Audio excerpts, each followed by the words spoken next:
अस्सलाम वालेकुम everyone of you. Petrol officer का एक पेपर किसी बच्चे ने भेजा है।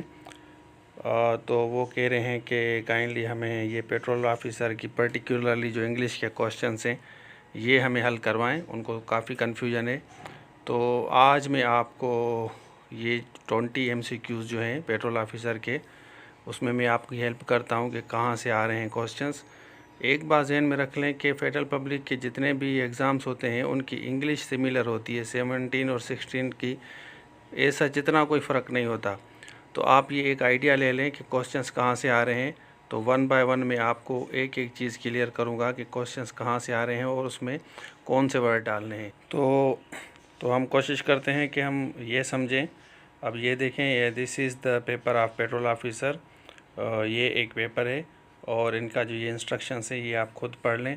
उसके बाद आपका पहला क्वेश्चन आ रहा है, he was not allowed to sit. अब सिट के साथ हम फार लगाते हैं हमेशा, अपीयर के साथ हम इन लगाते हैं। अगर आप अपीयर लगाएंगे तो he was not allowed to appear in the paper in the exams. अगर आप सिट लगाएंगे तो सिट के साथ हम इनके साथ इस्तेमाल करते हैं फार। ये आपका पहला है। उसके बाद हम आते हैं दूसरा, इसी के साथ है। आप देखें, I said this to his face, यहाँ पे आप टू लगाएंगे। देखें, किसी को अगर डायरेक्टली अगर मुंह पे कोई बात आप कहते हैं तो उसके साथ हम टू इस्तेमाल करते हैं और आन इस्तेमाल नहीं करते। ये यहाँ पे जो परफेक्ट होगा वो आपका होगा to. I said this to his face, मैंने ये बात उसको, ये चीज़ उसको मुंह पे बोली। जब आप मुंह पे बोलें, ये ईडियम है, तो ये आपका टू आएगा इसमें। उसके बाद आ रहा है डोंट लेट हिम। अब यहाँ देखें, don't let him deceive. Let के साथ हम कभी भी टू नहीं लगाते, ये बात आप समझें। लेट के साथ अगर आप टू लगाएंगे तो आपका सेंटेंस गलत हो जाएगा। Please let me speak, let me to speak नहीं होगा आपका। लेट और मे कैसे वर्ड हैं जो कभी भी टू नहीं लेते। Don't let him deceive you. उसके बाद कोलम्बस। अब देखें, जब भी आप साल कोई भी दें, 2001, 7, 99 कोई भी आप साल देते हैं तो उसके साथ हम सिंपल पास्ट इस्तेमाल करते हैं। कोलम्बस आपका डिस्कवर्ड अमेरिका, ठीक है, America more than 400 years ago. तो आपका ये हमेशा जो है सिंपल पास्ट में इस्तेमाल होता है। Yesterday, day before. कल भी एक बच्चे ने पूछा कि he has met me yesterday, has नहीं आएगा भाई आपका, ही मेट मी येस्टरडे आपका आएगा। चलें आगे चलते हैं, आपको और बताते हैं। यहाँ देखें कि he is planning to settle in Lahore as soon as he will retire in April. अब ये मैंने आपको एक एक्सरसाइज बताई थी लाइव सेशन में, मैंने बच्चों को बताया था as soon as he retires in April. तो ये आपका ज़ीरो कंडीशनल में भी इस तरह का एक सेंटेंस इस्तेमाल होता है। दूसरा आपका ये होता है जिसमें आप सिंपली बताएंगे ये फ्यूचर में भी हम इसको इस्तेमाल करते हैं, तो विल आपका यहाँ पे गलत है। उसके बाद आपका दूसरा आ रहा है, didn't your teacher instruct you to receive your answer if time was available. अब इसमें जो इफ़ टाइम वाज अवेलेबल है ना, ये आपका गलत इस्तेमाल किया गया है। आपको खुद ही बताता है सेंटेंस कि मैं कहाँ पे गलत हूँ। थोड़ी सी आप अगर अटेंशन देंगे तो चीज़ें आपको 100% क्लियर हो जाएंगी।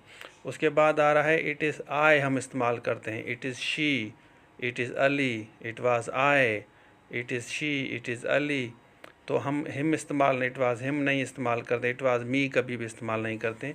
यहाँ आपका आई आएगा। उसके बाद आपका आ रहा है ही रैन मोर क्विकली देन आई।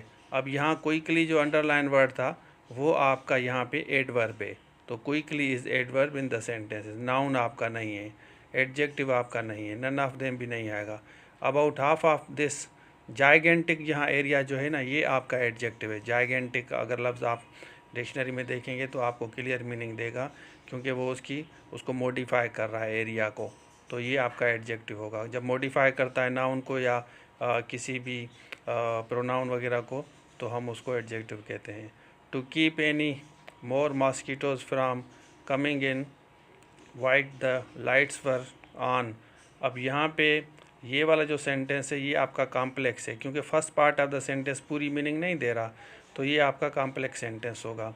उसके बाद आपका आ रहा है कंपाउंड और कॉम्प्लेक्स पे मेरी एक बड़ी ज़बरदस्त वीडियो बनी हुई है 8-10 मिनट की, वो काइंडली देख लें आप। ही विजिटेड बाज़ार टू बाय अ बुक, ये आपका इन्फिनेटिव है, क्योंकि टू बाय जो है आपका सेंस यहाँ पे दे रहा है विजिटेड बाज़ार।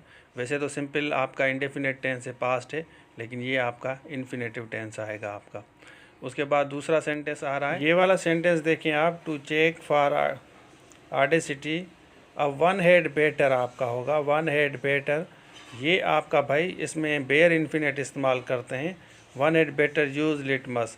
तो ये नीचे जो इस ये पेपर दिया गया है इसमें उन्होंने रेड 2 लगाया है, ये उसको पता नहीं है बेचारे को, तो यूज़ उसने इस्तेमाल किया है।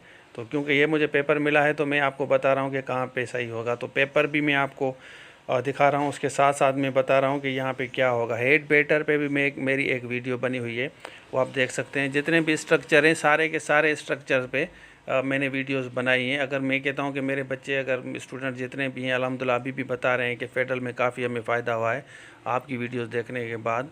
आपका फेडरल पब्लिक सर्विस कमीशन का पेपर की इंग्लिश जो है इंशाल्लाह 20% आपको मिलेगी कि आपकी सही हो जाएगी। तो वो आप आराम से देख लें, जितनी भी मेरे प्लेलिस्ट में वीडियोज़ हैं। आगे चलते हैं। अब ये वाला आप सवाल देख लें, I didn't know the answer. यहाँ ऊपर जो 17 है, नीचे इसका ऑप्शन है, क्योंकि यहाँ स्पेस थी तो मुझे थोड़ा इसको सेट करने में इशू हुआ है। Neither did he, neither did I, तो नीदर डिड आपका आएगा। I didn't know the answer, तो नीचे ऑप्शंस दिए गए हैं, आप देखें। ही डिडंट नीदर तो कभी नहीं होगा, ही डिड नीदर भी नहीं होगा आपका। Neither did he, neither did I, इस पर भी मेरी एक वीडियो बनी हुई है। अगर आपको याद है कि ये सारी चीज़ें मैंने आपको लाइव में भी पढ़ाई हैं। उसके बाद आपका आ रहा है he couldn't help. He couldn't help के साथ जो है हम हमेशा इंग फॉर्म लगाते हैं, तो यहाँ आपका बाइंग आएगा। ही कुडंट हेल्प बाइंग आपका होगा, फिर जाके ये आपका सही। I couldn't help going, I couldn't help appreciating, तो ये आपका इस तरह होगा।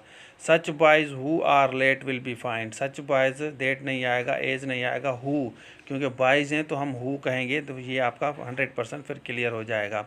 Such boys who always come late will be find.